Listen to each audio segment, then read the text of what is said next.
Salut, c'est Émilie Papatheodorou, bienvenue pour un nouvel épisode de Mode Portrait. Aujourd'hui, on suit Donovan Essie, un magicien qui fait des tours sur TikTok et qui est spécialisé dans la street magie. Vous allez voir, il est impressionnant.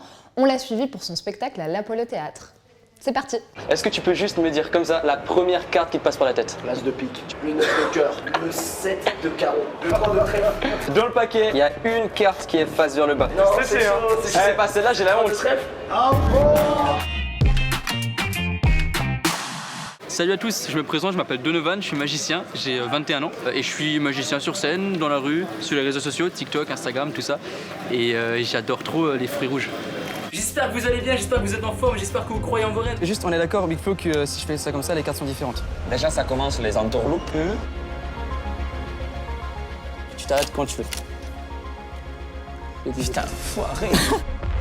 On se retrouve ici, en pleine rue à Paris, et quand je t'ai eu au téléphone pour préparer ce reportage il y a 2 jours, tu m'as demandé de choisir une carte. Tu m'as dit... Je t'ai pas dit salut, ça va, je t'ai dit une carte. Tu sais que j'essaie de me soigner de ça.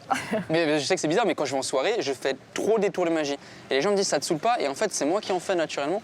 Et du coup, j'essaie d'arrêter d'en faire. Comme ça les gens s'intéressent plus à moi qu'à la magie. Moi, j'ai grandi avec des modèles, des figures comme David Copperfield qui fait disparaître la Statue de la Liberté. Ça passait à la télé.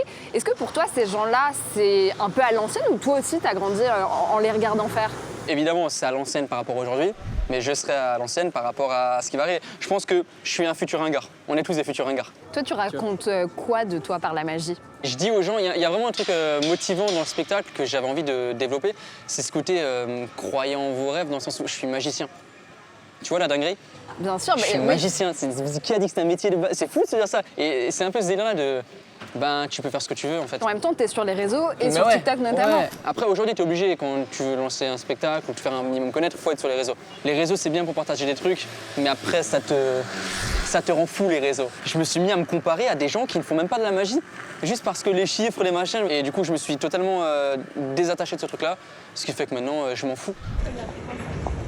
Alors, Ok, alors l'idéal là maintenant, c'est de trouver des gens qui sont assis. Salut, ça va? Est-ce que je peux vous faire un tour de magie? Avec plaisir. T'es chaud? Tiens, pense à une carte. Pense juste à une carte, c'est qui passe par la tête maintenant. 7 de trèfle. Tu m'as dit 7 de trèfle. Ah, regarde, dans le paquet, moi ce que j'ai fait, c'est que j'ai juste retourné une seule carte, c'est juste ici. ce qui est assez marrant, c'est qu'en l'espace de 5 minutes, il y a un petit attroupement déjà qui s'est fait, des gens qui J'ai une filmaient. anecdote de fou. Ouais. Au collège, j'ai commencé la magie au collège dans la cour de récré. Je te jure que je faisais un tour à une personne, au bout de 2-3 minutes, t'avais genre la moitié de l'école qui était vraiment autour de moi, donc t'avais un attroupement de fou. Et t'avais les surveillants qui couraient dans tous les sens et qui venaient au milieu voir s'il y avait une bagarre ou un bail comme ça. C'était moi avec des cartes. C'est possible de prendre une petite photo. Avec plaisir, si je peux te faire un tour de magie en échange. Oui. Oui, bah génial, génial. Toucher plus que ça, mais mets ton autre main par-dessus comme ça. Qu'est-ce que t'aimes toi dans le fait de faire de la street magie? Enfin, il y a un truc de contact, j'imagine. Oui, mais de ouf, c'est réel, il n'y a pas d'artifice. Tu vois, c'est vrai, je rencontre la personne, on passe un moment, on kiffe. Au début, j'ai commencé dans une pizzeria et après un peu dans la rue, etc. Enfin, mon père m'a dit, j'ai un collègue qui a une pizzeria et si tu veux, je lui demande que tu ailles faire du close-up. Tu sais, quand t'es au resto, il y a toujours un moment où tu t'ennuies. T'attends le repas et t'es là en mode bon, on a faim quoi. Moi, j'intervenais à ce moment-là. Et après, ouais, évidemment, à côté de ça, je faisais des tours de magie au collège, au lycée, dans la rue. La rue, c'est abusé. Ça te forge, mais à fond. Tu te prends des noms. Et il y a un autre truc aussi, c'est juste gérer les angles. Tiens, mets-toi juste de ce côté-ci. Bon, je suis pas sûr du tout. Hein. Si le truc se passe là, il faut que tout le monde regarde là. Et dans la rue, tu fais pas ce que tu veux avec les gens. Sur scène, tu peux dire au mec, vas-y, mets-toi ici. Ou tu vois, au resto, il bouge pas.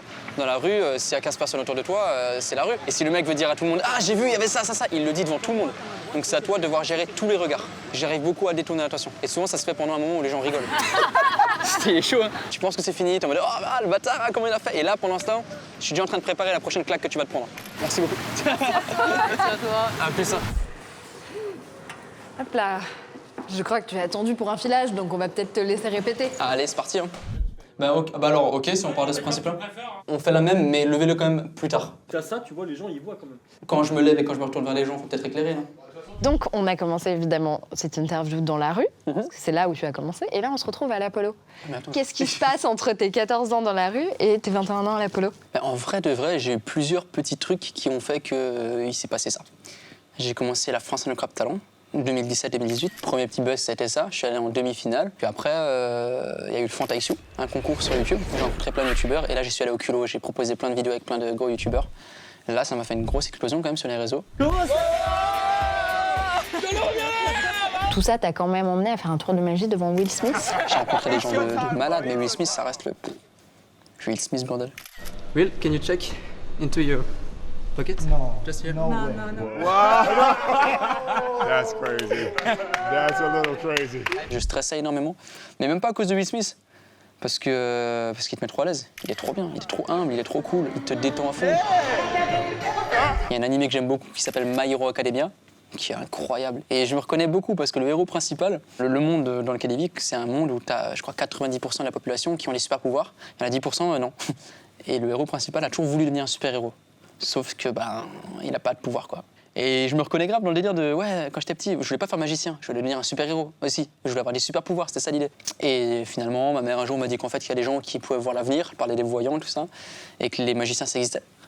Et moi, je me suis dit, ok, c'est ça, du coup. Pourquoi c'est important la magie? Moi, je trouve que c'est important de ne pas perdre peut-être quelque chose d'enfantin. C'est un truc qui remet tout le monde au même niveau. Tu peux avoir un papy de 87 balais ou un enfant de 10 ans, tu vois, tu leur fais un tour bien réussi qui marche bien, les deux, ils ont 10 ans finalement. Parce que les deux, ils sont en mode, ouais, les étoiles dans les yeux, et c'est un moment où tu te dis, en fait, la réalité, c'est pas forcément celle que je crois. Donc, attends, du coup, bon, j'ai rien, il y a tout le mélange. Bref, j'ai le paquet de cartes, je le pose ici, je prends la boulette, hop, tac.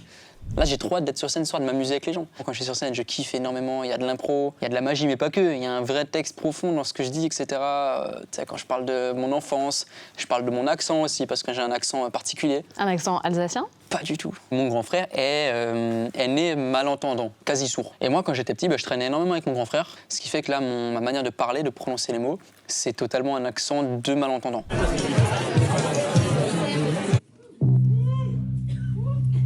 Pour moi, Donovan le magicien, c'est une phase dans ma vie. Je serai toujours magicien, c'est sûr.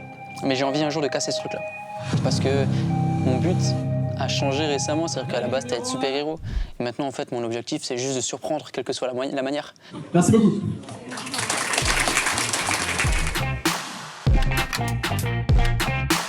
Donc moi, je suis un peu curieuse, j'ai envie de savoir si t'as trouvé ma carte. Je suis persuadé que la carte que tu as en tête depuis du coup 48 heures, je suis sûr que c'est un as, n'est-ce pas? Non? Rien à voir? C'était quoi? Je dois te dire Ouais, ma tu carte peux, moi c'est foutu, j'ai les as là. C'est un 5 de cœur. Bah, en vrai, ce qui est bien, c'est que les as que tu vois, ils font pas partie de ce paquet. J'essaie de me rattraper comme je peux, ok? Parce qu'en fait, genre, de dos, ils sont pas bleus, mais ils sont... En fait, ils sont rouges. Et j'avais écrit sur les as que ta carte, ça allait être le 5 de cœur. Ah, ça rend ouf. Donc tu t'es pas trompé, quoi. C'est l'acting. J'espère que ça vous a plu. N'hésitez pas à nous laisser votre avis en commentaire, à liker, à partager et à vous abonner à la chaîne Click. Évidemment, on se retrouve pour le prochain numéro de Mode Portrait avec la youtubeuse Liv qui est spécialisée dans le true crime. À très vite.